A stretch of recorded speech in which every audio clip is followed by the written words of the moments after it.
پیارے بہنوں اور بھائیوں، خدا کے خادم ڈاکٹر ڈیرک پرنس کے اردو پیغامات، آڈیو پیغامات آپ کی روحانی ترقی اور تازگی کے لیے دنیا بھر میں کلیسیاؤں اور شخصی طور پر لوگوں کے لیے برکت کا باعث ہیں۔ آئیے اردو پیغام سنتے ہیں۔ اعلان کی طاقت۔ یہ مناسب ہے کہ ہم اعلان سے اس پیغام کا آغاز کریں اور بعد میں اعلان کے بارے میں کچھ تعلیم دوں گا، اور ہم اس کا اختتام بھی منادی پر کریں گے۔ روت اور میں اپنی خدمت کو اسی طرح شروع کرتے ہیں۔ خدا ہمیں یہ سکھا چکا ہے اور ہم یہ دریافت کر چکے ہیں کہ خدا کے کلام کا اعلان ایمان سے شروع کرنا عبادت کے ماحول کو مختلف بنا دیتا ہے اور خادم پر خدا کا مسح ہوتا ہے۔ ہم یہ منادی کریں گے۔ یسایہ باب 55 اور آیات 10 اور 11۔ یہ ہمارے لیے ایک دلچسپ منادی ہے۔ ہم ریڈیو کے ذریعے اپنی خدمت یعنی خدا کا کلام دوسروں تک پہنچاتے ہیں۔ ان 2 آیات میں یوں لکھا ہے، کیونکہ جس طرح آسمان سے بارش ہوتی ہے اور برف پڑتی ہے اور پھر وہ وہاں واپس نہیں جاتی بلکہ زمین کو سیراب کرتی ہے اور اس کی شادابی اور رویدگی کا باعث ہوتی ہے تاکہ بونے والے کو بیج اور کھانے والے کو روٹی دے، اسی طرح میرا کلام جو میرے منہ سے نکلتا ہے وہ بے انجام میرے پاس واپس نہ آئے گا، بلکہ جو کچھ میری خواہش ہوگی وہ اسے پورا کرے گا اور اس کام میں جس کے لیے میں نے اسے بھیجا مؤثر ہوگا۔ لفظ منادی کے لیے فعل چیخنا استعمال ہوا ہے۔ اعلان کرنا یا چیخنا ایک لاطینی لفظ سے مشتق ہے جس کے معنی ہے کسی خاص مقصد کے لیے للکارنا۔ یہ ایک بہت اہم لفظ ہے۔ اسی طرح کے 2 الفاظ عہد نامے میں بھی استعمال ہوئے ہیں، اعتراف کرنا یا قبول کرنا۔ ہمارے لیے، ہم جو بائبل پر یقین رکھتے ہیں، اعتراف کا مطلب ہے کہ ہم اپنے منہ سے وہی کہتے ہیں جو خدا پہلے سے اپنے کلام میں کہہ چکا ہے۔ ہم اپنے منہ سے اسی طرح خدا کے کلام کو ادا کرتے ہیں جیسے اس نے ادا کیے تھے، اور اسی اختیار کے ساتھ بیان کرتے ہیں جیسے خدا نے بیان کیا ہے۔ عبرانیوں باب 3 آیت 1۔ پس اے بھائیو، تم جو آسمانی بلاوے میں شریک ہو، اس رسول اور سردار کاہن یسوع پر غور کرو جس کا ہم اقرار کرتے ہیں۔ یسوع ہمارے اقرار کا سردار کاہن ہے۔ یہ ایک بڑا اہم بیان ہے۔ اگر آپ اقرار نہیں کرتے تو آپ کے پاس سردار کاہن بھی نہیں ہے، کیونکہ وہ ہمارے افراد کا سردار کاہن ہے۔ دوسرے الفاظ میں، ہم یسوع کا اقرار اسی طرح کرتے ہیں جس طرح بائبل میں کرنے کا کہا گیا ہے۔ اسی طرح یسوع مسیح ایک سردار کاہن کی حیثیت سے آسمان سے اختیار اور برکات کو ہمارے لیے بھیجتا ہے۔ اگر ہم اقرار نہیں کرتے اور خاموش رہتے ہیں تو ہم اس کی خدمت کو بند کر دیتے ہیں۔ اگر ہم غلط اقرار کرتے ہیں تو یہ بھی اچھا نہیں۔ اسی صورت میں ہم منفی طاقتوں کو دعوت دیتے ہیں کہ وہ ہمیں گھیر لیں اور ہم پر چھا جائیں۔ منادی ہمیں ایک روحانی جنگ کی طرف لے جاتی ہے۔ یہ ہمیں مختلف حالات میں خدا کے کلام کو پھیلانے کا اختیار دیتی ہے۔ بے شمار ایسے حالات ہیں جہاں ہمیں خدا کی طاقت کی ضرورت ہوتی ہے۔ یہ ہماری اپنی زندگی بھی ہو سکتی ہے، یہ کلیسیا بھی ہو سکتی ہے۔ ایسے روحانی اور سیاسی معاملات بھی ہوتے ہیں جہاں ہمیں خدا کی طاقت کی ضرورت ہوتی ہے۔ اعلان کرنا در حقیقت قاصد کا کام ہوتا ہے۔ قاصد کا لفظ آج کل بہت کم استعمال ہوتا ہے۔ قاصد وہ شخص ہوتا ہے جو بادشاہ کے پیغام کو لے کر بادشاہ کے اختیار سے کسی علاقے میں پہنچاتا ہے۔ وہ منادی اپنی مرضی سے نہیں کرتا بلکہ حکمران کی مرضی اور فیصلے کے مطابق کرتا تھا۔ پرانے زمانے میں شاید آپ نے سنا ہے یا نہیں، قاصد اوریا یعنی ہاں کا لفظ استعمال کرتے تھے، جس سے سننے والے کھڑے ہو جاتے تھے کہ یہ آواز کسی حکمران کی طرف سے آئی ہے۔ نئے عہد نامے میں تبلیغ کا لفظ آتا ہے جس کا مطلب بھی پرچار یا منادی ہے۔ آئیں متی کی انجیل سے ایک حوالہ دیکھتے ہیں جو کہ بہت دلچسپ ہے۔ متی کی انجیل کا 24واں باب اور اس کی 14ویں آیت۔ اور بادشاہی کی اس خوشخبری کی منادی تمام دنیا میں ہوگی، تب خاتمہ ہوگا۔ میں 50 سال سے بائبل کا استاد رہا ہوں اور میں اپنا فرض سمجھتا ہوں کہ میں اس کا ایسا ترجمہ اور تشریح کروں کہ لوگ سمجھ سکیں۔ 12 سال پہلے خدا مجھ سے ہم کلام ہوا کہ میں منادی کروں، اور میں نے اسے قبول کیا کہ دور تک جاؤں اور خدا کے کلام کو پھیلاؤں اور اس کی تعلیم دوں۔ اور اپنی تعلیمی خدمات کو میں نے 1989 میں ریڈیو کے ذریعے 8 مقامات تک پہنچایا اور پھر 10 زبانوں میں اس کی منادی کی خدمت کرتا رہا۔ یہ در حقیقت منادی کی خدمت ہے۔ میرے خیال میں یہ وہی آیت ہے جو مجھے جھنجھوڑتی ہے۔ متی کا باب 24 آیت 14، اور بادشاہی کی خوشخبری کی منادی تمام دنیا میں ہوگی تاکہ سب قوموں کے لیے گواہی ہو، تب خاتمہ ہوگا۔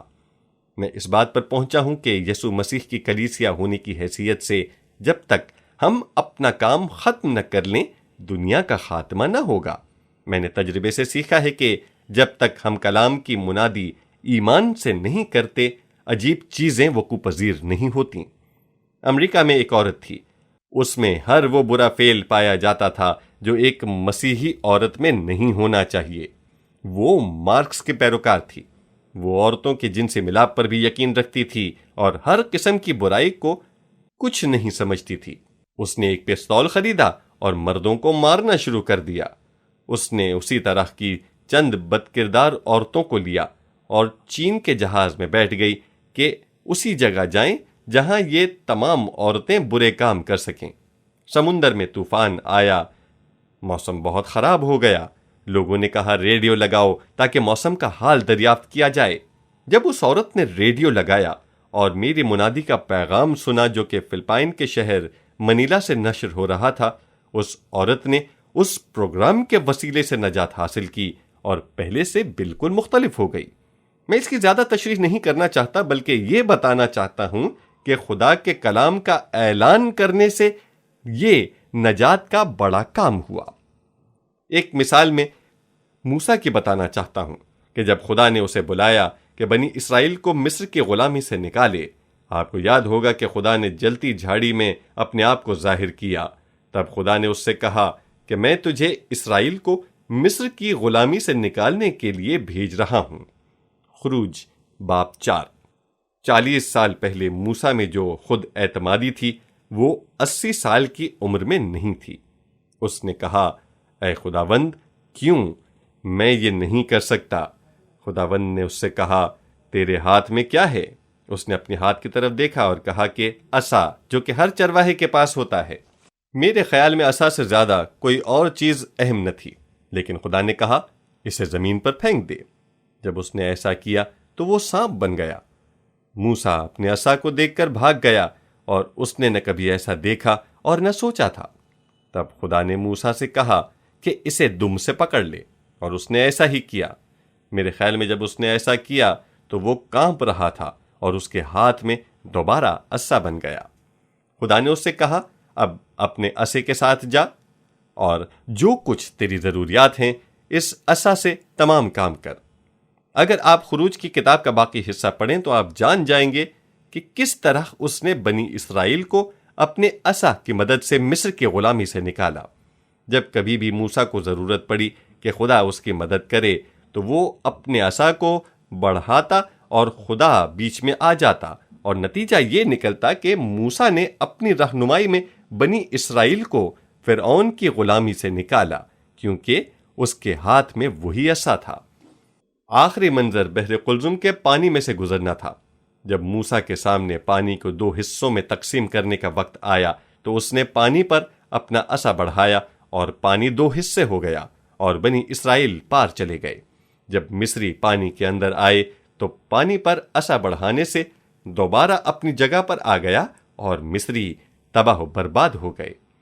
یہ ایک ہی آلہ تھا۔ جب خدا نے موسیٰ کو اپنے پاس بلایا تھا اس وقت یہ عصا ایک عام چھڑی تھی، جس کی اہمیت کے بارے میں چرواہے کو اندازہ نہ تھا کہ یہ کیوں اس کے ہاتھ میں ہے۔ میں آپ کو مشورہ دیتا ہوں، آپ بائبل مقدس پر ایمان رکھتے ہیں تو آپ کے پاس بھی ایک عصا ہے، اور وہ عصا کیا ہے؟ آپ کا عصا آپ کی بائبل ہے۔ اگر آپ کی بائبل آپ کے پاس ہے تو آپ اسے بلند کریں۔ میں کہتا ہوں کہ یہ آپ کا عصا ہے۔ کیا آپ کہیں گے کہ میری بائبل میرا عصا ہے، میں اس سے ہر کام کر سکتا ہوں؟ اپنی بائبل کو نیچے کر لیجئے۔ اب پہلی چیز جسے ہمیں جاننے کی ضرورت ہے وہ ہے خدا کے کلام کی طاقت۔ ہمیں یہ بھی جاننے کی ضرورت ہے کہ بائبل دنیا کی کتابوں میں سے سب سے زیادہ اعلیٰ کتاب ہے، جس طرح موسیٰ کا عصا تھا۔ آپ کو بھی اس کتاب کی اہمیت کا اندازہ نہ تھا۔ جب آپ نے اسے سمجھنا شروع کیا تو پھر پتا چلا کہ اس کی طاقت و قوت لامحدود ہے۔ میں آپ کو صرف چند حوالے دیتا ہوں اور آپ اس کی اہمیت کو سمجھ جائیں گے۔ زبور باب 33 آیت 6، آسمان خدا کے کلام سے اور اس کا سارا لشکر اس کے منہ کے دم سے بنا۔ عبرانی میں دم کا مطلب روح لیا گیا ہے۔ تخلیق کا عمل دو چیزوں سے مل کر بنا، خدا کا کلام اور خدا کی روح۔ ہر چیز جو اس دنیا میں موجود ہے وہ ان دو چیزوں سے ہی مل کر بنی ہے۔ خدا کا کلام اور خدا کی روح دونوں اکٹھے کام کرتے ہیں۔ آپ دیکھتے ہیں کہ کلام کو روح کے ساتھ کام کرنا چاہیے۔ پتہ نہیں کہ زبور نویس اس کا ترجمہ روح نہیں بلکہ دم کرتا ہے۔ میں نہیں جانتا، شاید آپ نے اس کا مطالعہ کیا ہو یا نہیں، مگر مجھے اس کی ابتدائی آواز کو یاد کرنا ہے۔ جب میں افریقہ کے طلباء کو انگریزی دوسری زبان کی حیثیت کے طور پر پڑھا رہا تھا تو میں نے اس وقت کلام کے بارے میں کچھ دلچسپ چیزیں دریافت کیں۔ اگر آپ کلام کی قوت کے بارے میں سوچیں تو آپ کو پتہ چلے گا کہ یہ کیسے سادہ ہیں۔ آپ یہ کیسے بولتے ہیں؟ آپ اپنے دم کو اپنے پھیپھڑوں سے باہر پھینکتے ہیں، یہ آپ کے منہ اور ناک میں سے گزرتے ہیں، اور کئی چیزیں جن کا تعلق آپ کے ناک اور منہ سے ہے ان کا احاطہ کرتی اور یہ کلام باہر آتا ہے۔ لیکن بنیادی سچائی یہ ہے کہ آپ سانس یا دم کے بغیر بول نہیں سکتے۔ آپ کو بولنے کے لیے سانس کی ضرورت ہوتی ہے، اور یہ خدا کی تصویر ہے۔ ہر بات جب خدا بولتا ہے تو اس کی سانس اس کے کلام کے ساتھ باہر آتی ہے، اور اس کی سانس اس کی روح ہے۔ اس لیے ہم دیکھتے ہیں کہ خدا کا کلام اور اس کی روح ایک ساتھ چلتے ہیں۔ خدا کے کلام اور اس کی روح کے وسیلے سے یہ دنیا وجود میں آئی۔ دنیا انہی کی وجہ سے قائم ہے۔ ہمیں ایک اور حوالہ دوسرا پطرس باب 3 اور اس کی 5ویں آیت میں ملتا ہے جو ہمیں 3 چیزیں بتاتا ہے۔ خدا کا کلام پیدا کرتا ہے، خدا کا کلام قائم رکھتا ہے، اور خدا کا کلام توڑ دیتا ہے۔ اس میں یوں لکھا ہے، وہ تو جان بوجھ کر یہ بھول گئے کہ خدا کے کلام کے ذریعے سے آسمان قدیم سے موجود ہے، اور زمین پانی سے بنی اور پانی میں قائم ہے۔ انہی کے ذریعے سے اس زمانے کی دنیا ڈوب کر ہلاک ہوئی، مگر اس وقت کے آسمان اور زمین اسی کلام کے ذریعے سے قائم اس لیے رکھے گئے کہ جلائے جائیں، اور وہ بے دین آدمیوں کی عدالت اور ہلاکت کے دن تک محفوظ رہیں گے۔ اس کے کلام کے ذریعے سے آسمان اور زمین وجود میں آئے۔ خدا کے کلام کے ذریعے سے وہ قائم ہیں، اور وقت آئے گا کہ جب یہ خدا کے کلام کے ذریعے سے ہی ختم ہو جائیں گے۔ اس سے ہمیں پتہ چلتا ہے کہ خدا کا کلام پیدا کرتا ہے، قائم رکھتا ہے اور توڑتا ہے۔ بعض اوقات میں اس خرابی کے بارے میں سوچتا ہوں جو انسان اس زمین پر کرتا ہے، مگر میں خوش ہوں کہ خدا کا کلام ایک دن اس خرابی کو توڑ سکتا ہے۔ خدا اس دنیا کو بناتا ہے، خدا اس دنیا کو قائم رکھتا ہے، اور خدا ہی اسے سنبھالے گا، اور یہ خدا سب کچھ اپنے کلام کے وسیلے سے کرے گا۔ اور اب وہ حوالہ جو میں نے اور روت نے شروع میں پڑھا تھا دوبارہ پڑھنا چاہتا ہوں۔ یسایہ باب 55 اور آیات 10-11۔ اس میں لکھا ہے کہ خدا کا کلام خدا کے منہ سے باہر نکلتا ہے، ورنہ یہ اثر انداز نہ ہوتا۔ یہ ہمارے لیے ہے کہ ہم کس طرح اسے اپنی زندگی میں لیتے ہیں، کیونکہ جس طرح آسمان سے بارش ہوتی ہے اور برف پڑتی ہے اور پھر وہاں واپس نہیں جاتی بلکہ زمین کو سیراب کرتی ہے اور اس کی شادابی اور رویدگی کا باعث بنتی ہے تاکہ بونے والے کو بیج اور کھانے والے کو روٹی دے، اسی طرح میرا کلام جو میرے منہ سے نکلتا ہے وہ بے انجام میرے پاس واپس نہ آئے گا، بلکہ جو کچھ میری خواہش ہوگی وہ اسے پورا کرے گا، اور اس کام کے لیے جس کے لیے میں نے اسے بھیجا مؤثر ہوگا۔ غور سے دیکھیں، خدا کہتا ہے کہ میرا کلام میرے منہ سے نکلا ہے، یا دوسرے الفاظ میں میرا کلام میرے منہ سے آگے بڑھتا ہے۔ دوسرا کرنتھیوں باب 3 کی 6 آیت میں پولس رسول کہتے ہیں، جس نے ہم کو نئے عہد کے خادم ہونے کے لائق بھی کیا، لفظوں کے خادم نہیں بلکہ روح کے، کیونکہ لفظ مار ڈالتے ہیں مگر روح زندہ کرتی ہے۔ لفظ مار ڈالتے ہیں، دوسرے الفاظ میں کلام روح کے بغیر زندگی نہیں دیتا، اس لیے کلام اور روح کو اکٹھے کام کرنا ہے۔ ایسا کلام جو صرف حوالہ جات ہوں اور اس میں روح نہ ہو تو وہ زندگی نہیں دیتا، بلکہ یہ موت کی طرف لے جاتا ہے۔ اس لیے کلام اور روح کو اکٹھے کام کرنا ہے۔ اب اس کا موازنہ موسیٰ سے کرتے ہیں۔ تجربے سے ایسا راستہ بنا ہے تاکہ خدا کا کلام منادی کے ذریعے سے پر اثر ہو۔ منادی کا اعلان کسی خاص حالات میں کیا جاتا ہے، اس کے لیے خود اعتمادی کی ضرورت ہوتی ہے، اس میں دلیری کی ضرورت ہوتی ہے، یہ بزدلوں کے لیے نہیں۔ مجھے یہ یقین ہے کہ اس کے لیے ذہن بنانا چاہیے۔ اگر ہم منادی کا اعلان ایمان والے دل اور ہونٹوں سے کرتے ہیں تو پھر ہی اس کا کلام پر اثر ہوگا۔ خداوند خود کہتا ہے کہ میں اپنی روح کے وسیلے سے بات کرتا ہوں۔ کیا آپ اس بات کا یقین کرتے ہیں کہ خدا کو بولنے کی ضرورت نہیں؟ یہ خدا ہی ہے جو آگے بڑھ کر آپ کے منہ کو استعمال کرتا ہے، اور یہ کلام آج بھی اثر کرتا ہے جس طرح یہ قدیم زمانے میں اثر انداز ہوتا تھا۔ پہلی بات جو موسیٰ کے سامنے آئی، وہ گھبراتا تھا۔ اس نے اپنا عصا زمین پر پھینک دیا اور وہ سانپ بن گیا اور وہ گھبرا گیا تھا۔ میں یہ کہنا چاہتا ہوں کہ اس سے پہلے کہ خدا کا کلام ہم پر اثر انداز ہو، ہمیں خدا کے کلام سے خوف آنا چاہیے۔ ہمیں خدا کے کلام کے سامنے کانپنا چاہیے۔ یسایہ کے باب 66 آیات 1 اور 2 میں لکھا ہے، خداوند خدا فرماتا ہے کہ آسمان میرا تخت اور زمین میرے پاؤں کی چوکی ہے۔ تم میرے لیے کیسا گھر بناؤ گے اور کون سی جگہ میری آرام گاہ کی ہوگی؟ کیونکہ یہ سب چیزیں میں نے اپنے ہاتھ سے بنائیں اور یوں موجود ہیں، خداوند خدا فرماتا ہے۔ لیکن میں اس شخص پر نگاہ کروں گا، اس پر جو غریب اور شکستہ دل ہے اور میرے کلام سے کانپ جاتا ہے۔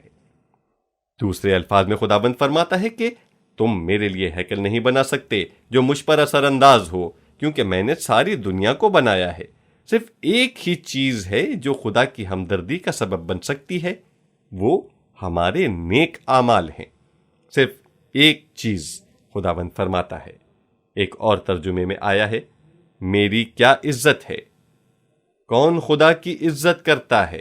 وہ اپنی نگاہ میں رکھتا ہے، وہ جو غریب اور شکستہ روح ہے، اور وہ جو خدا کے کلام سے ڈرتا ہے۔ آپ نے دیکھا ہے کہ موسیٰ کی طرح ہمارا پہلا رد عمل خوف کا ہوتا ہے، اور ہم خدا کے کلام سے خوف محسوس کرتے ہیں۔ آج کی کلیسیاؤں میں خدا کے کلام کا خوف دور کی بات ہے، ہم اس کے عادی ہو گئے ہیں کہ ہم خدا کے کلام کو اپنے کان سے گزار دیتے ہیں اور اس کا خوف محسوس نہیں کرتے۔ ہمیں رویے کو بدلنا ہے۔ آئیں یوحنا کی انجیل سے 2 وجوہات دیکھتے ہیں کہ ہمیں خدا کے کلام کے سامنے کانپنا چاہیے۔ یوحنا باب 12 آیات 47-48، اگر کوئی میری بات سن کر اس پر عمل نہ کرے تو میں اس کو مجرم نہیں ٹھہراتا، کیونکہ میں دنیا کو مجرم ٹھہرانے نہیں بلکہ دنیا کو نجات دینے آیا ہوں۔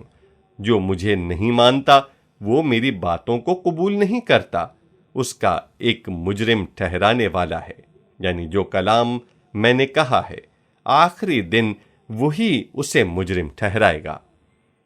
اس لیے مسیحا فرماتے ہیں کہ میں آپ کو مجرم نہیں ٹھہرا رہا، بلکہ آپ خدا کے کلام کے سبب سے مجرم ٹھہرائے جاؤ گے۔ یاد رکھیں کہ آپ خدا قادر مطلق کے تخت کے سامنے کھڑے ہو کر اپنی زندگی کے لیے جواب دہ ہو رہے ہیں، اور ہم میں سے ہر ایک اسے ایک ہی جواب دہ ہوگا۔ میرا یہ ایمان ہے کہ آپ کانپیں گے۔ ہمیں ایسا ہی رویہ خدا کے کلام کے ساتھ رکھنا ہوگا۔ یہ خدا کا کلام ہی ہوگا جو ہمیں مجرم ٹھہرائے گا۔ ہم ہر بار اس کلام کو کھولتے اور پڑھتے ہیں۔ اگر ہم اسے سمجھ رہے ہیں، ہم اس چیز کو دیکھ رہے ہیں کہ ایک روز یہی کلام ہمیں مجرم ٹھہرائے گا، حیرانی کی بات نہیں، بلکہ ہمیں خدا کے کلام کے سامنے کانپنے کی ضرورت ہے۔ آئیں ایک اور حوالہ دیکھیں، یوحنا باب 14 آیت 22۔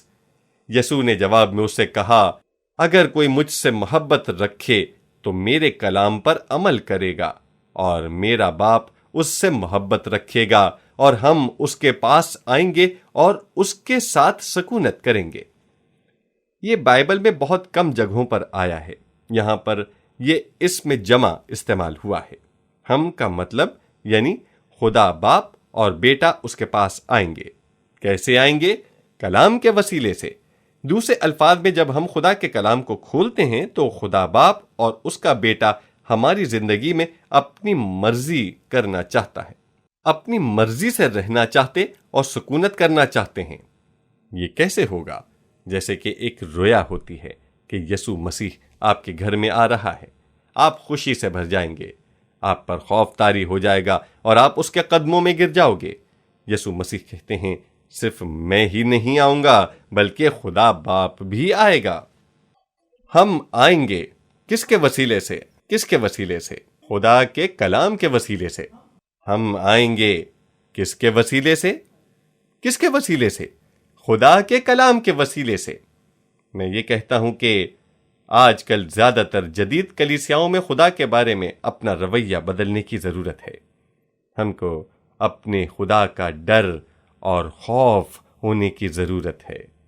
میں یہ بتانا چاہتا ہوں کہ جب تک خدا کے کلام کا خوف ہماری زندگیوں میں نہیں ہوگا، ہم پراثر انسان نہیں بن سکتے۔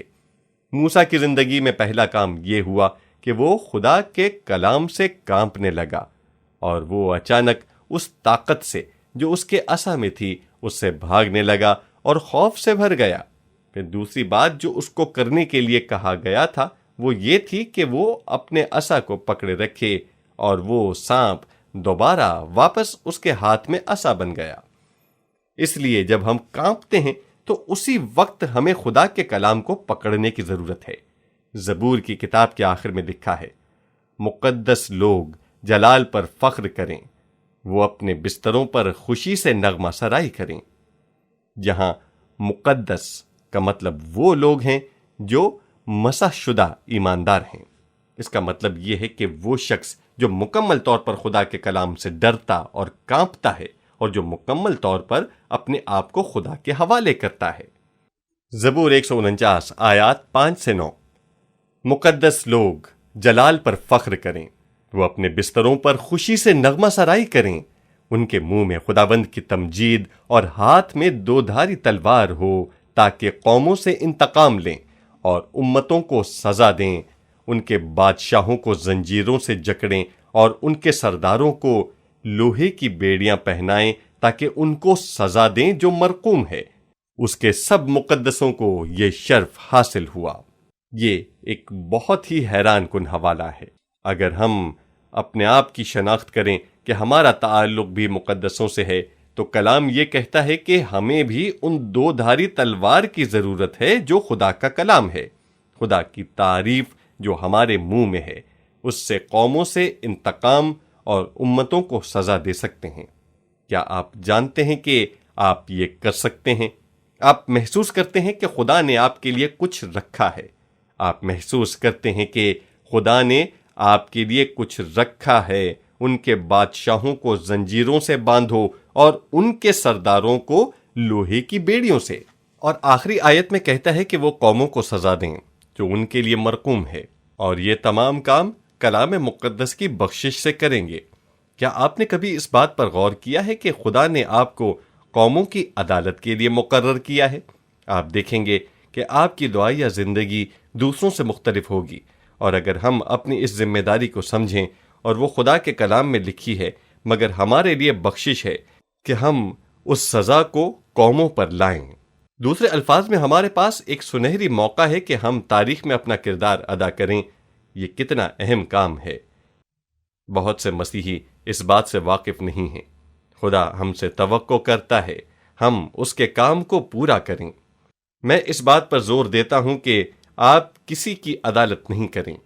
خدا سزا کے بارے میں کیا کہتا ہے؟ خدا کے کلام میں لکھا ہے۔ ہم کیسے لوگوں کو مجرم ٹھہرائیں گے؟ صرف منادی کے ذریعے، یہ درست جواب ہے۔ منادی یعنی خدا کا کلام ان کو مجرم ٹھہرائے گا۔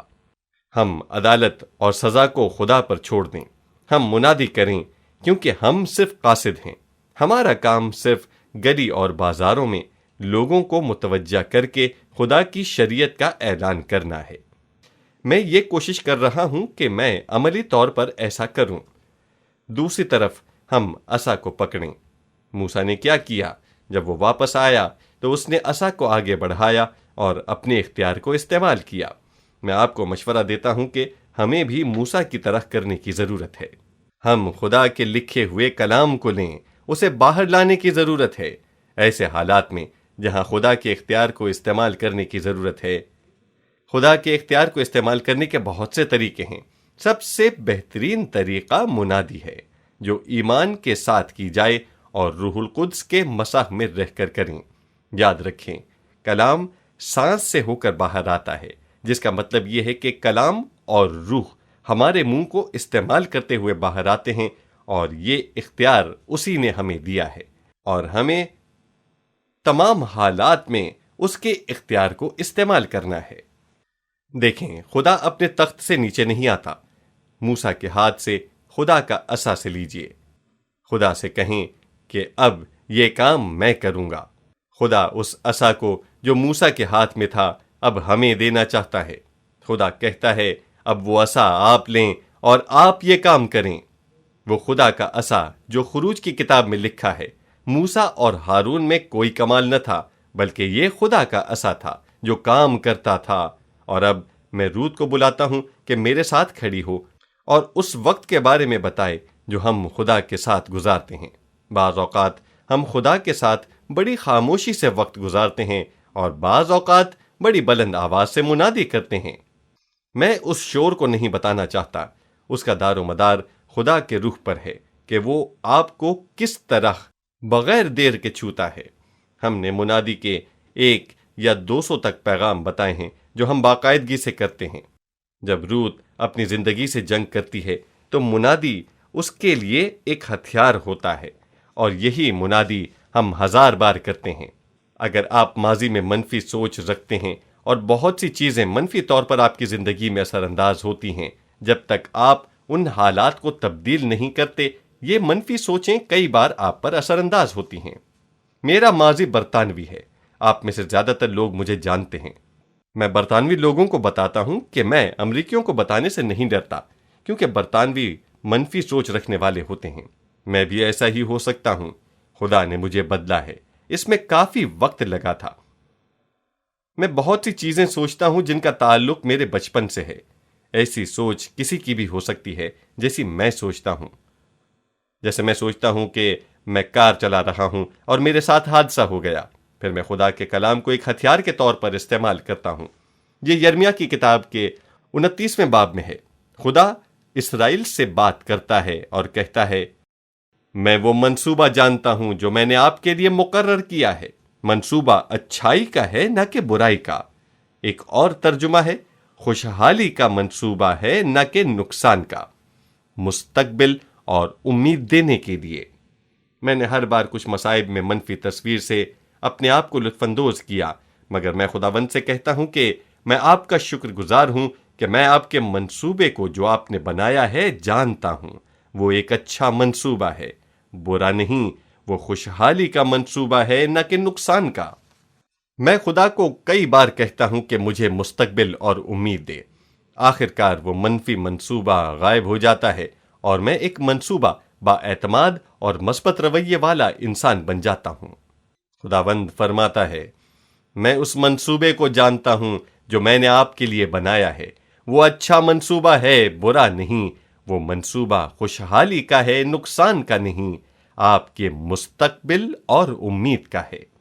جب آپ کار میں قدم رکھتے ہیں تو اچھے کی امید رکھتے ہیں اور دعا کرتے ہیں کہ آپ کا سفر اچھا ہو اور جس مقصد کے لیے جا رہے ہیں وہ مکمل ہو۔ آپ کا رویہ آپ میں بہت تبدیلیاں پیدا کرتا ہے۔ جب مختلف لوگ مختلف طریقوں سے آپ سے برتاؤ کرتے ہیں، جب آپ کسی اسٹور میں جاتے ہیں تو آپ مثبت رویے سے چلتے ہیں تو وہ لوگ آپ کے لیے کچھ اچھا کرتے ہیں، مگر آپ اس توقع سے چلتے ہیں کہ کچھ برا ہو جائے گا تو ایسا ہی ہو جاتا ہے، مگر یہ کبھی کبھار ہوتا ہے۔ اب ہم کچھ منادی کی اقسام کو لیتے ہیں، لیکن سب سے زیادہ یہ یاد رکھنے کی ضرورت ہے کہ آپ کی سانس خداوند کے کلام کے ساتھ ہو، دوسرے الفاظ میں اس میں روح القدس شامل ہو۔ دوسری چیز جو ہم کرتے ہیں، اور میرے خیال میں یہ ایک اچھی چیز ہے اور ہم اپنے لیے کرتے ہیں، جہاں بائبل کہتی ہے کہ آپ، وہاں ہم کہتے ہیں کہ ہم دوسرے الفاظ میں اپنا دفاع کرنا شروع کر دیتے ہیں۔ کیا ہوتا ہے جب حملہ ہوتا ہے؟ ہم اپنی ضرورت سے بڑھ کر نہیں دیکھتے۔ اس کا مطلب یہ ہے کہ ہم اپنا دفاع نہیں بلکہ دوسروں پر حملہ کرتے ہیں۔ فرض کریں کہ آپ میں بہت منفی سوچیں ہیں جو مستقبل میں واقع ہوں گی، اور آپ سوچتے ہیں کہ کیا ہوگا اگر میں مر جاؤں۔ میرا مقصد یہ ہے کہ بہت سے ایسے لوگ ہیں جو اس طرح کا رویہ رکھتے ہیں، اور ان میں سے کچھ لوگ آج رات یہاں پر موجود ہیں۔ شاید ڈاکٹر نے آپ سے بھی کہا ہوگا، جیسے روت سے کہا تھا، کہ سب اچھا ہے۔ یہاں ایک حوالہ ہے، شاید آپ نے کئی بار پڑھا ہوگا اور روت نے بھی کئی بار پڑھا ہوگا۔ زبور 118 آیت 17، میں مروں گا نہیں بلکہ جیتا رہوں گا اور خداوند کے کاموں کا بیان کروں گا۔ کیا آپ ایسا کہیں گے؟ میں نہیں مروں گا بلکہ زندہ رہوں گا اور خداوند کے کاموں کا بیان کروں گا۔ دوبارہ کہیں کہ میں نہیں مروں گا بلکہ جیتا رہوں گا اور خداوند کے کاموں کا بیان کروں گا۔ اگر آپ اس بات پر یقین رکھتے ہیں مگر بہادری کے ساتھ، تو جو آپ کے دائیں طرف ہے اس کی طرف منہ کر کے کہیں کہ میں مروں گا نہیں بلکہ جیتا رہوں گا اور خداوند کے کاموں کا بیان کروں گا۔ کیا آپ جانتے ہیں کہ کیا آپ پہلے سے زیادہ بہتر محسوس کر رہے ہیں؟ خدا کے کلام کا پیغام دینے والے کو ایسا ہی ہونا ہوگا، ایسا ہی کرنا ہوگا۔ بہت سے لوگ آپ کے خلاف ہوں گے، کچھ آپ کے خلاف دعا بھی کر رہے ہوں گے، تو آپ کیا کریں گے؟ ہم صرف وہی کریں گے جو یسایہ کے 54ویں باب میں 17ویں آیت میں لکھا ہے، کوئی ہتھیار جو تیرے خلاف بنایا جائے گا کام نہ آئے گا، اور جو زبان عدالت میں تجھ پر چلے گی تو اسے مجرم ٹھہرائے گی۔ خداوند فرماتا ہے، یہ میرے بندوں کی میراث ہے اور ان کی راست بازی مجھ سے ہے۔ آپ نے یہ پڑھ لیا ہے کہ یہ کس طرح ظاہر ہوگا؟ ہمیں ہر روز سونے سے پہلے اسے پڑھنا چاہیے۔ کوئی ہتھیار جو تیرے خلاف بنایا جائے کام نہ آئے گا، اور جو زبان عدالت میں تجھ پر چلے گی تو اسے مجرم ٹھہرائے گی۔ خداوند فرماتا ہے، یہ میرے بندوں کی میراث ہے اور ان کی راست بازی مجھ سے ہے۔ اسی وجہ سے ہم اسی زبان کی مذمت کرتے ہیں جو ہمیں مجرم ٹھہراتی ہے، کیونکہ وہ خدا کے کلام کی مذمت کرتے ہیں، اور یہ ہمیشہ ہوتا ہے۔ اس لیے ہم اعلانیہ کہتے ہیں کہ جو لوگ ہمارے خلاف ہیں ہم ہمیشہ ان کو معاف کرتے رہیں گے۔ ہم منفی سوچ سوچنے والوں کے لیے مثبت سوچیں گے۔ بائبل مقدس ہمیں بتاتی ہے، جو تم پر لعنت کرتے ہیں تم ان کے لیے برکت چاہو۔ پولس رسول کہتے ہیں کہ برائی سے غالب نہ آؤ بلکہ برائی پر اچھائی سے غالب آؤ۔ اس لیے ہم نے سیکھا ہے کہ منفی سوچ پر مثبت سوچ سے غالب آؤ۔ اس لیے باب 33 آیات 25 سے 27، تیرے بینڈے لوہے اور پیتل کے ہوں گے، اور جیسے تیرے دن ویسے ہی تیری قوت ہو۔ اے یسورون، خدا کے مانند اور کوئی نہیں جو تیری مدد کے لیے آسمان پر اور اپنے جاہ و جلال میں افلاک پر سوار ہے۔ ابدی خدا تیری سکونت گاہ ہے اور نیچے دائمی بازو ہیں۔ اس نے غنیم کو تیرے سامنے سے نکال دیا اور کہا ان کو ہاک کر دے۔ آمین۔ سچ مچ اس سے شیطان ڈرتا ہے، ہم حقیقت میں اسے تباہ کر چکے ہیں۔ خداوند اسے باہر نکال دے گا، آپ نے اسے تباہ کرنا ہے۔ آپ کو دشمن کی گردن پر اپنا پاؤں رکھنا ہے۔ آپ اس کی وضاحت میں نہیں جائیں گے کہ وہ بھی خون کے پیاسے ہیں۔ آئیں اس بات پر غور کریں کہ ہم انسانوں کے بارے میں بات نہیں کر رہے۔ ہمارا دشمن بدن اور خون نہیں۔ آپ کا پادری آپ کا دشمن نہیں، آپ کا خاوند آپ کا دشمن نہیں ہو سکتا، مگر آپ کی لڑائی انسانوں سے نہیں۔ یہ ہتھیار بہت طاقت والے ہیں، آپ کو ان کا درست استعمال کرنا ہے۔ فرض کریں کہ آپ کو کسی چیز کی ضرورت ہے، آپ کچھ نہیں کرتے، مگر میرا ایمان ہے کہ ایسا ہوتا ہے۔ وہ ضرورت روپیہ پیسہ، جسمانی محنت کی بھی ہو سکتی ہے۔ آئیں 2 کرنتھیوں کے 9 باب کی 8ویں آیت دیکھتے ہیں، اور خداوند تم پر ہر طرح کا فضل کر سکتا ہے تاکہ تم کو ہمیشہ ہر چیز کافی طور پر ملا کرے اور ہر نیک کام کرنے کے لیے تمہارے پاس بہت کچھ موجود رہا کرے۔ کنگ جیمز ترجمے میں کچھ اس طرح ہے کہ جو 3 سادہ الفاظ سے شروع ہوتا ہے، خدا اس قابل ہے۔ کیا آپ یقین رکھتے ہیں کہ وہ اس قابل ہے؟ یہ بہت اہم ہے۔ وہ اس قابل ہے کہ وہ کر سکے، اور یہ ایک بڑی غضبناک آیت ہے۔ پولس رسول کہتے ہیں کہ یہ فضل ہے۔ دیکھنا یہ ہے کہ یہ کیسے حاصل ہوتا ہے؟ ایمان سے، اور ایمان ہی سے تم کو فضل سے نجات ملی، اور اس نجات کو ایمان سے خدا کے فضل کے وسیلے سے حاصل کر سکتے ہیں۔ میں یہ کہتا ہوں کہ ہماری خدمت کا انحصار مالی حالت پر ہے۔ جب کبھی بھی ہم مالی خدمت کرتے ہیں تو ہمارا رویہ مثبت ہوتا ہے اور ہم اسے بار بار کرتے ہیں۔ خداوند اس قابل ہے کہ وہ اپنا فضل کثرت سے کر سکتا ہے تاکہ تم کو ہر چیز کافی مقدار میں ملا کرے، اور ہر نیک کام کے لیے آپ کے پاس بہت کچھ موجود رہے۔ آپ کسی ایسے کام کو للکارتے ہیں جو آپ نہیں کر سکتے، یہ بہت زیادہ ہے۔ آپ کے پاس اس کام کے کرنے کی قابلیت نہیں، آپ کے پاس تعلیم بھی نہیں، آپ جسمانی طور پر بھی مضبوط نہیں۔ خدا آپ کو اس کام کے لیے بلاتا ہے۔ فلپیوں کے 4 باب کی 13ویں آیت، جو مجھے طاقت بخشتا ہے اس میں سب کچھ کر سکتا ہوں۔ یہاں ایک عبرانی لفظ کا ترجمہ ہے طاقت، یعنی جو مجھے طاقت دیتا ہے۔ میرے پاس طاقت نہیں، تعلیم نہیں، مگر جس نے مجھے قوت بخشی ہے اس کے وسیلے سے میں سب کچھ کر سکتا ہوں۔ فرض کریں کہ بیماری ہمارے لیے مسئلہ ہے، آپ کو اس سے طاقت ملتی ہے۔ پہلا پطرس باب 2 آیت 20، وہ آپ ہمارے گناہوں کو اپنے بدن پر لیے ہوئے صلیب پر چڑھ گیا تاکہ ہم گناہوں کے اعتبار سے مر کر راست بازی کے اعتبار سے جئیں، اور اس کے مار کھانے سے تم نے شفا پائی۔ اگر ہم غور سے دیکھیں تو یہ آیت گزرے ہوئے زمانے کا بتاتی ہے۔ آپ نے دیکھا ہے کہ جملہ شفا کے بارے میں بتاتا ہے، مگر یہ شفا کفارے کے وسیلے سے ملتی ہے۔ یہاں آنے والے زمانے کے بارے میں بات نہیں ہوئی۔ یسایہ یسوع مسیح سے 700 سال پہلے آیا اور لکھا ہے کہ اس کے کوڑے کھانے سے ہم نے شفا پائی۔ یہ مکمل طور پر ایک نیا منظر پیش کرتا ہے۔ اس کا مطلب مکمل بیماری نہیں، بلکہ اس کا مطلب مختلف چیزوں کو ظاہر کرتا ہے جو کہ بیماری جیسی ہیں۔ مگر ہمیں اس بات کی ضرورت ہے کہ ہم فیصلہ کریں کہ کیا مناسب ہے، خدا کا کلام یا ہماری سوچ۔ ہم ایک خاص بحث میں شامل ہو چکے ہیں۔ ہم قومی اور بین الاقوامی معاملات کے بارے میں بات کرنے کو ہیں۔ روت اور میں اپنی ضروریات کی بجائے دوسروں کی ضروریات کے لیے دعا کرتے ہیں، مختلف حالات اور اپنی قوم کی قسمت کے لیے۔ یہاں کچھ حوالہ جات ہیں جو ہماری مدد اور حوصلہ افزائی کریں گے۔ دانییل باب 2 آیات 20 سے 22 میں اور باب 4 آیات 34 اور 53 میں پہلا لفظ دانییل نے کہا اور دوسرا لفظ نبوکدنضر نے، مگر دونوں کا پیغام ایک ہی ہے۔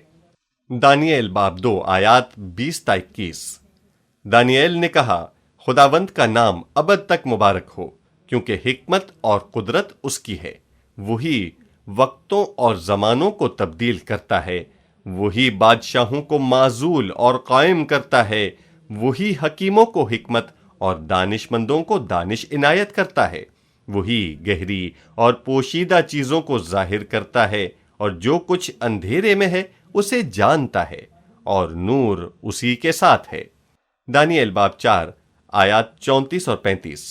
اور ان ایام کے گزرنے کے بعد میں نبوکدنضر نے آسمان کی طرف آنکھیں اٹھائیں، اور میری عقل مجھ میں پھر آئی، اور میں نے حق تعالی کا شکر کیا اور اسی حی القیوم کی حمد و ثنا کی، جس کی سلطنت ابدی اور جس کی مملکت پشت در پشت ہے، اور زمین کے تمام باشندے ناچیز گنے جاتے ہیں، اور وہ آسمانی لشکر اور اہل زمین کے ساتھ جو کچھ چاہتا ہے کرتا ہے، اور کوئی نہیں جو اس کا ہاتھ روک سکے یا اس سے کہے کہ تو کیا کرتا ہے۔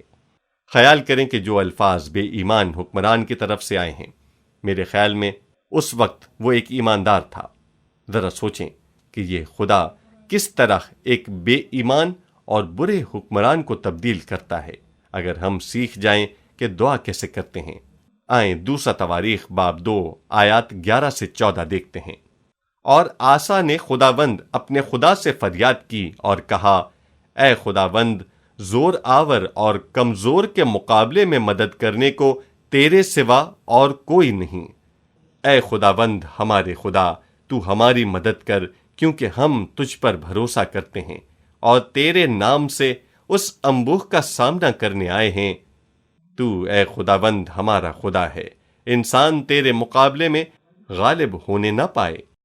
اور کہا، اے خداوند ہمارے باپ دادا کے خدا، کیا تو ہی آسمان میں خدا نہیں؟ اور کیا قوموں کی سب مملکتوں پر حکومت کرنے والا تو ہی نہیں؟ زور اور قدرت تیرے ہاتھ میں ہے، ایسا کہ کوئی تیرا سامنا نہیں کر سکتا۔ زبور 33 کے 8ویں باب کی 12ویں آیت میں لکھا ہے کہ کس طرح ہم حالات کا سامنا کرتے ہیں۔ ساری زمین خداوند سے ڈرے، جہاں کے باشندے اس کا خوف رکھیں، کیونکہ اس نے فرمایا اور ہو گیا، اس نے حکم دیا اور واقع ہوا۔ خداوند قوموں کی مشورت باطل کر دیتا ہے، وہ امتوں کے منصوبوں کو ناچیز بنا دیتا ہے۔ خداوند کی مصلحت ابد تک قائم رہے گی، اور اس کے دل کے خیال نسل در نسل مبارک ہے۔ وہ قوم جس کا خداوند خدا ہے، اور وہ امت جس کو اس نے اپنی ہی میراث کے لیے برگزیدہ کیا۔ دوسرے الفاظ میں کون ہے جو غالب آئے؟ وہی قوم غالب آئے گی جس کا خداوند خدا ہے۔ تمام قومیں اور امتیں اور حکومتیں کچھ بھی نہیں اگر وہ خداوند کے خلاف منصوبہ بناتی ہیں۔ اب ہم آخر میں کچھ مشرق وسطیٰ کی چیزوں پر غور کریں گے۔ یہ ایک ایسا علاقہ ہے جہاں زیادہ دعا کی ضرورت ہے۔ شاید آپ اس طرح کا بوجھ ایسے علاقوں کے لیے نہ رکھتے ہوں جو مشرق وسطیٰ میں ایسے علاقے جیسے جنوبی افریقہ۔ یہ ایک ایسا علاقہ ہے جہاں خوشخبری کو لے کر جانا انتہائی مشکل ہے۔ اس کی وجہ یہ ہے کہ وہاں بہت سی مسلم کی مسجدیں ہیں جہاں 24 گھنٹوں میں 5 بار منادی کی جاتی ہے۔ وہ کہتے ہیں خدا نہیں، صرف اللہ ہے، اور محمد اس کے رسول ہیں۔ اللہ بائبل کا خدا نہیں۔ مسلم کیلنڈر تقریباً 627 عیسوی میں شروع ہوا اور 1300 سال تک چلتا رہا، اور یہ منادی 1300 سال سے ہر روز 5 بار ہوتی ہے۔ اب میں تھوڑی سی گنتی کر کے بتانا چاہتا ہوں، اگر ہر روز یہ منادی 1300 سال تک ہوتی رہے، یہ تقریباً 47,500 دن بنتے ہیں۔ تو یہ آدھا ملین یعنی 2.5 ملین ہر روز ایک مسجد میں منادی ہوتی ہے، اور مشرق وسطیٰ میں تقریباً آدھا ملین مسجدیں ہیں۔ تو یہ ایک ایسی جگہ ہے جہاں دنیا میں سب سے زیادہ مخالف مسیح موجود ہیں۔ اس کی وجہ کیا ہے؟ اس کی وجہ صرف اور صرف مسلم منادی ہے۔ اس سے یہ واضح ہوتا ہے کہ منادی میں ایک طاقت ہے، چاہے وہ مثبت ہو یا منفی۔ ہم کس طرح منفی منادی پر غالب آ سکتے ہیں؟ ہمیں کیا کرنا چاہیے؟ ہمیں مثبت طریقے سے منادی کرنے کی ضرورت ہے۔ یہ ایک مثال دی گئی ہے۔ اور یاد رکھیں، آپ کہتے ہوں گے کہ یہ تو ایک نا امید عمل ہے۔ جب موسیٰ کو جادوگروں سے واسطہ پڑا اور انہوں نے بھی اپنے تمام عصاؤں کو زمین پر ڈالا اور وہ سانپ بن گئے، تو آپ کو یاد ہے کیا ہوا؟ موسیٰ کے سانپ نے مصری جادوگروں کے سانپوں کو کھا لیا۔ دوسرے الفاظ میں، ہماری منادی جو سچائی کی منادی ہے، وہ باطل کی منادی پر غالب آ جائے گی اگر ہم جان جائیں کہ یہ منادی کیسے کرنی ہے۔ آئیں زبور 25 کی 3 آیت میں دیکھتے ہیں، بلکہ جو ناحق شرمندہ ہوں گے، اور جو زمین ایمانداروں کو دی گئی ہے، ناحق اس کے وارث نہ بن سکیں گے۔ اب ہمیں ایمان سے کہنا ہے کہ جب ہر چیز مثبت نظر آتی ہے تو یہ وقت ہوتا ہے اپنے عصا کو آگے بڑھانے کا، اور آپ کا سانپ جادوگروں کے سانپ کو کھا جائے گا۔ زبور 129 کی 5ویں اور 6 آیت میں لکھا ہے، سیون سے نفرت رکھنے والے سب شرمندہ اور پسپا ہوں، وہ چھت پر اگی گھاس کی مانند ہوں جو بڑھنے سے پہلے سوکھ جاتی ہے۔ میں یہ دیکھتا ہوں کہ وہ جو سیون سے نفرت کرتے ہیں وہ ترقی نہیں کر سکیں گے، وہ پروان نہیں چڑھیں گے، وہ گھاس کی مانند جلد سوکھ جائیں گے۔ صرف یہ خدا کا کلام ہے جو ہمیشہ قائم رہے گا۔ آئیں ایک اور حوالہ پڑھتے ہیں، یرمیہ باب 31 آیت 7۔ کیونکہ خداوند یوں فرماتا ہے کہ یعقوب کے لیے خوشی سے گاؤ اور قوموں کی سرتاج کے لیے للکارو، منادی کرو، حمد کرو اور کہو، اے خداوند اپنے لوگوں یعنی بنی اسرائیل کے بقیہ کو بچا۔ اگر ان الفاظ پر نگاہ کریں تو یہ کہتے ہیں گاؤ، للکارو، خدا کے کلام کا اعلان کرو، تعریف اور حمد کرو۔ یہ 5 چیزیں ہیں، گاؤ، للکارو، منادی کرو، تعریف کرو اور دعا کرو۔ اور 10ویں آیت میں لکھا ہے، اے قوموں، خداوند خدا کا کلام سنو اور دور کے جزیروں میں منادی کرو، اور کیونکہ جس نے بنی اسرائیل کو تتر بتر کیا وہی اسے جمع کرے گا اور اس کی ایسی نگہبانی کرے گا جیسے گڈریا اپنے گلے کی۔ یہی حال مشرق وسطی میں ہے۔ خدا جس نے بنی اسرائیل کو تتر بتر کیا وہی اسے اکٹھا کرے گا اور اس طرح ان کی حفاظت کرے گا جیسے گڈریا اپنی بھیڑوں کی۔ آئیں ایک بار پھر کہیں، جس نے اسرائیل کو تتر بتر کیا وہی ان کو اکٹھا کرے گا جیسے گڈریا اپنے گلے کو جمع کرتا ہے۔ اب اس بات پر غور کرنے کی ضرورت ہے کہ ہم وہ کیوں نہیں کرتے جس کے کرنے کا بائبل حکم دیتی ہے۔ اب ہم اپنے پیغام کے اختتام پر ہیں۔ ہم کیوں کھڑے نہیں ہوتے، کیوں منادی نہیں کرتے، کیوں تعریف نہیں کرتے اور کیوں للکارتے نہیں؟ اپنے آپ کو خوش رکھیں، کوائر کے ساتھ تعریف کریں، منادی کریں اور خوشی سے للکاریں۔ پریشان نہ ہوں اگر پیغام کا اختتام ہو چکا ہے، مگر ہماری خوشی اس سے کم یا ختم نہیں ہوگی۔ آمین۔ ہمارا ایمان ہے کہ آپ کو اس پیغام سے ضرور برکت ملی ہوگی۔ مزید معلومات کے لیے آپ ہم سے رابطہ قائم کر سکتے ہیں۔ اس ای میل پر رابطہ قائم کیجیے، DerekPrincePK@gmail.com DerekPrincepK@gmail.com